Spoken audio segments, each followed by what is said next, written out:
Small Niles here with the legendary Josh Barnett in the equally legendary Fight City of Dublin. What is it like being here tonight? I mean, that is outstanding, isn't it? Some great energy.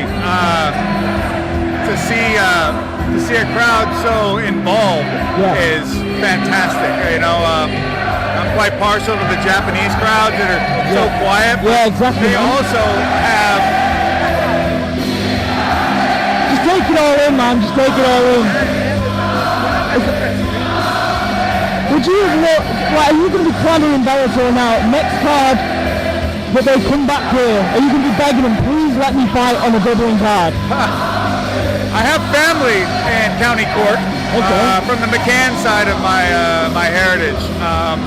I am part Irish, not that I've never been one to run around claiming how Irish I am. Yeah. My beard did it for me, or the fact that you know, the entire aisles over here are littered with the remnants of the Vikings and the Germans as well. You know, this is a lot of my heritage, but what a crowd to have that kind of energy behind you when you're in the ring is pretty substantial. And if they want to sit now, if I fought in Ireland, I'd probably come out to a song by Primordial, which is an Irish folk black metal band. Awesome. I don't know that people would be able to sing the lyrics as easily, but I can tell you what, it'd be as Irish as it gets. You mentioned Japan before, an area that you've been synonymous with throughout your career.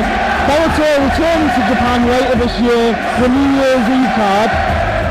Are we expecting you to make your debut on that card, and who would it be against if you could pick an opponent right now?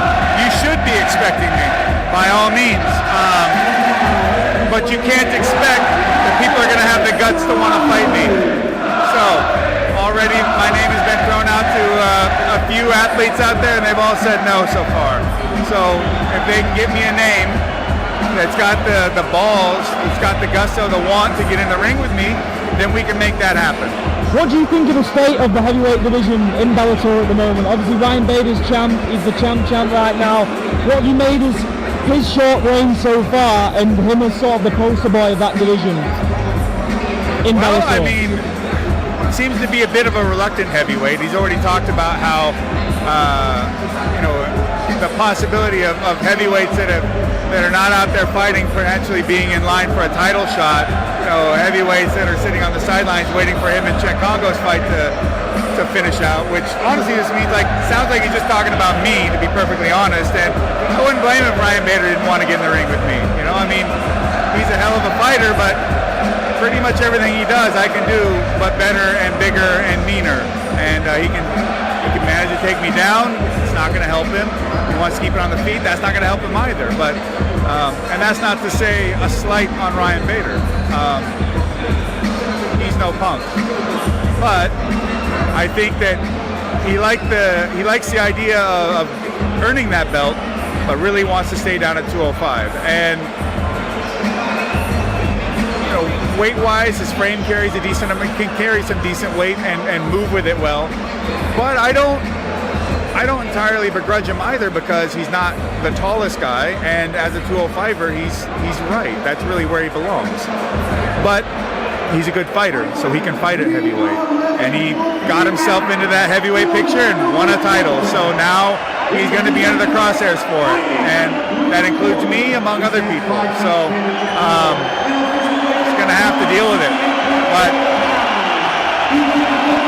if I can get a chance at that belt, believe you me, I'd like to add that to my collection. Obviously we've got Fedor as well, back from the Pride days, very familiar with him. Would you like to go down with him in Bellator as well? 100%.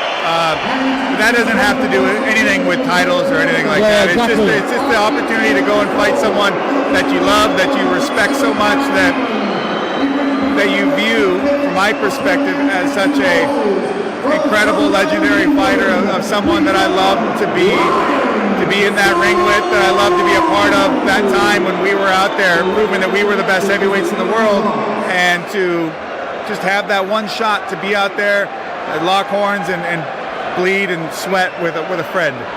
Because you come back from the Pride era days, You've been in the UFC when it just started to get more commercialized and into a business model, and here we are now. It's a global success.